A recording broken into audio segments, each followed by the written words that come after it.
এবার ফিলিস্তিনের পক্ষে হলিউড কাঁপছে, বিশ্বব্যাপী বড় পর্দায় বড় প্রতিবাদ আসছে।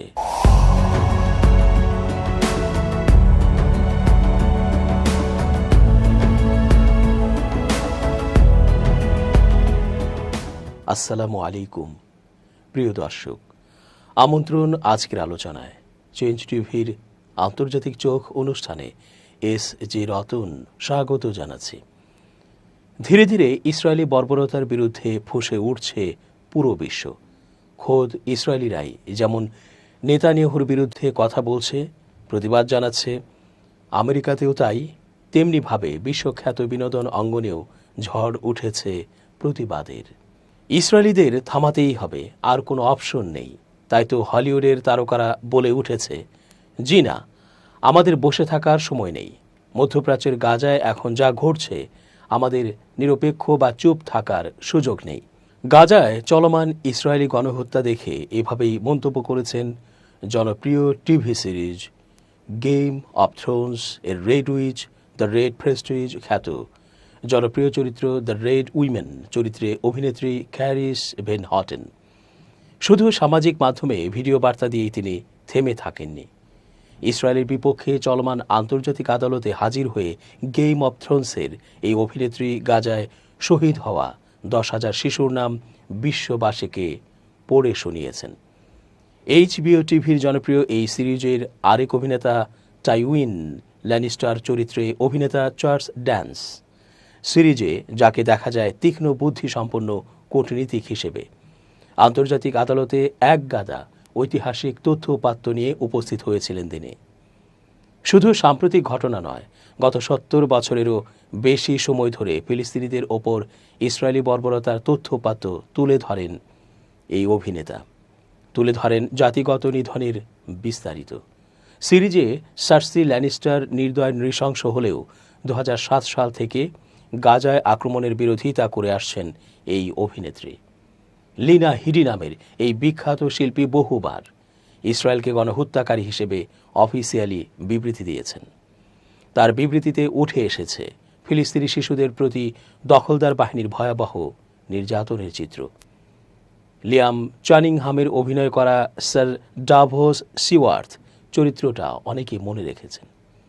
নৃশংসতার বিপরীতে যিনি কোমলতাকে ভালোবাসেন, প্রধান সেনাপতি হয়েও যিনি যুদ্ধ নয় মানবতার কথা বলেন, তিনি খুবই আবেগপূর্ণ গলায় আন্তর্জাতিক অপরাধ আদালতে বোমার আঘাতে সব হারানো এক ফিলিস্তিনির লেখা পড়ে শুনিয়েছেন, যে লেখা ও ডাভোসের পড়া বিশ্ববাসীর হৃদয়ে নাড়া দিয়েছে।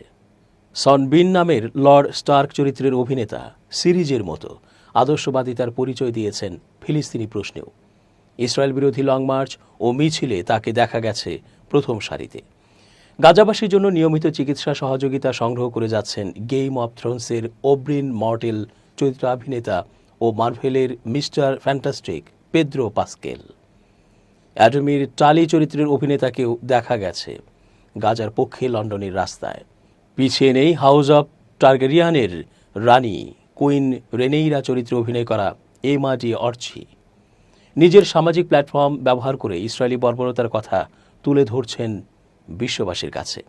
সম্প্রতি তাকে বলতে শোনা যায়, প্রিয় দর্শক, আমাদের আর নীরব হয়ে থাকার সময় নেই। দয়া করে ক্রান্তিকালে চুপ থেকে নিজের সুবিধাবাদী অবস্থা তুলে ধরবেন না।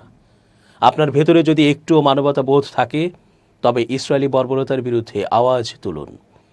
এর আগে ফিলিস্তিনি বংশোদ্ভূত মার্কিন মডেল বেলা হাদিদ ও গিগি হাদিদ ইসরায়েলের এমন ঘৃণ্য কর্মকাণ্ডের বিরুদ্ধে আওয়াজ তুলেছেন সোশ্যাল মিডিয়ায়। নিরপরাধ নিরস্ত্র মানুষগুলোকে হত্যার প্রতিবাদে পুরো বিশ্বকে এক হতে বলেছেন তারা। এছাড়াও Dua Lipa, Riz Ahmed, Viola Davis, Mark Ruffalo সহ অনেকেই ফিলিস্তিনের পক্ষে কথা বলেছেন সোশ্যাল মিডিয়ায়। গিগি হাদিদ নিজেকে গর্বিত ফিলিস্তিনি হিসেবে উল্লেখ করে এক ইনস্টাগ্রাম স্টোরিতে বলেন, ফিলিস্তিনকে কখনোই মুছে ফেলা যাবে না। বেলা হাদিদ লিখেছেন, আমার পূর্বপুরুষদের কষ্ট হচ্ছে, সেখানে থাকা আমার ফিলিস্তিনি ভাই বোনদের জন্য কাঁদছে, নিরাপত্তাহীনতা ও ভীষণ ভয়ের মাঝে তাদের সময় কাটছে। এর অবসান হওয়া উচিত।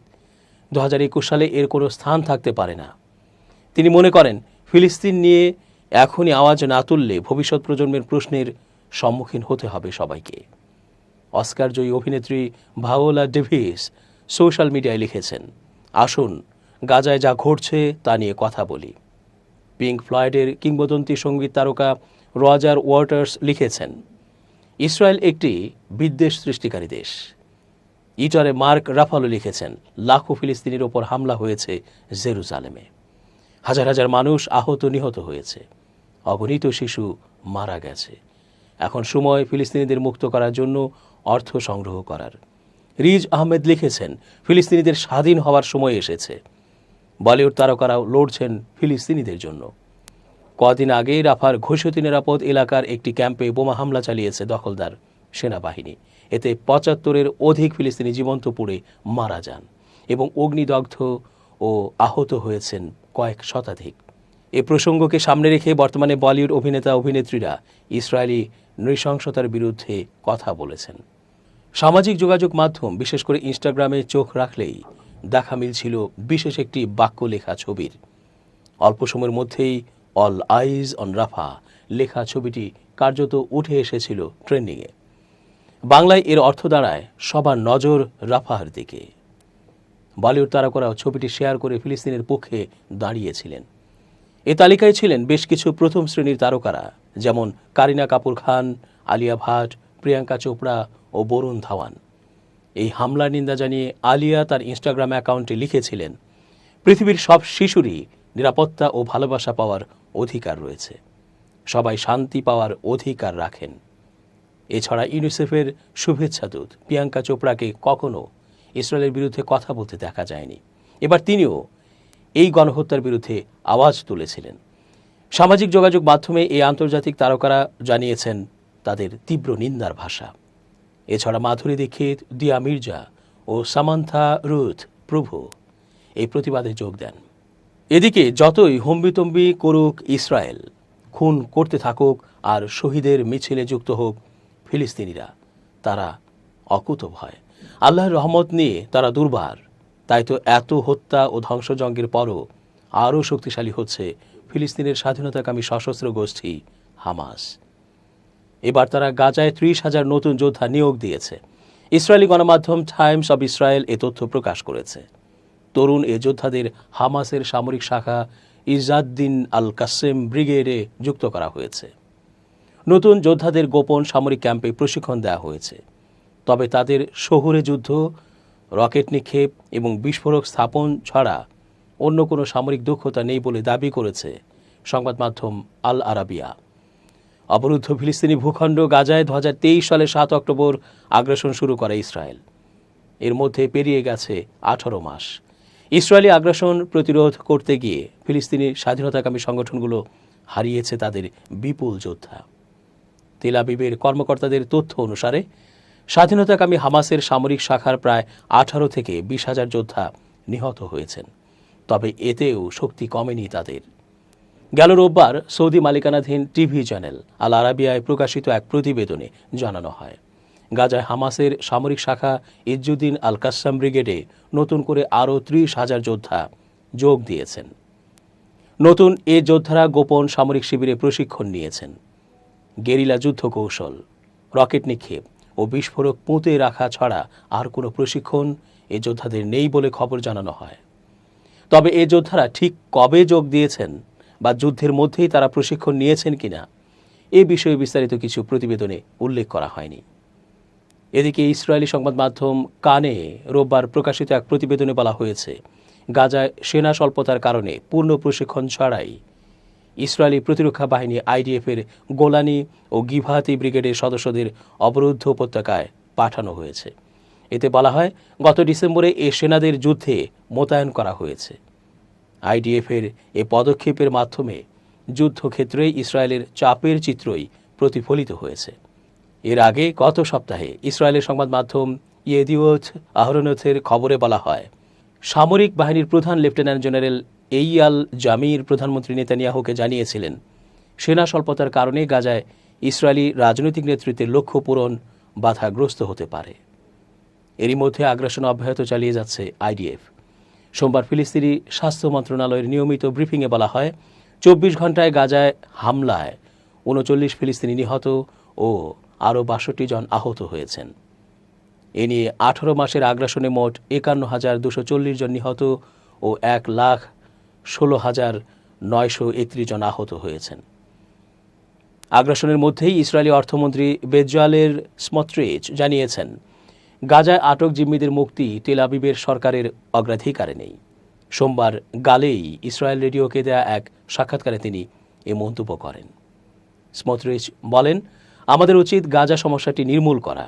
গাজায় ইসরায়েলি হামলা চলার সঙ্গে সঙ্গে অধিকৃত ফিলিস্তিনি ভূখণ্ড পশ্চিম তীরে তাণ্ডব চালাচ্ছে ইসরায়েলি সেনা ও অবৈধ বসতি স্থাপনকারীরা। বার্তা সংস্থা ওয়াফা জানায়, সোমবার পশ্চিম তীরের জেনিনে 24 বছর বয়সী এক ফিলিস্তিনি তরুণকে গুলি করে হত্যা করেছে ইসরায়েলি সেনারা। ওই তরুণকে হত্যার পর তার লাশ জব্দ করে নিয়ে যান তারা। এছাড়া নাবলুসে ইসরায়েলি সেনাদের গুলিতে 16 বছর বয়সী এক কিশোর মারাত্মকভাবে আহত হয়েছে। হেব্রনের পশ্চিমে ইজনা শহরে বন্দুকের মুখে ফিলিস্তিনিদের সব দোকানপাট বন্ধ করে দেওয়া হয়। তুল কারেমের পূর্বে জাবাল আর নাসর এলাকায় 10 পরিবারকে তাদের বাড়ি ঘর থেকে উচ্ছেদ করা হয়েছে।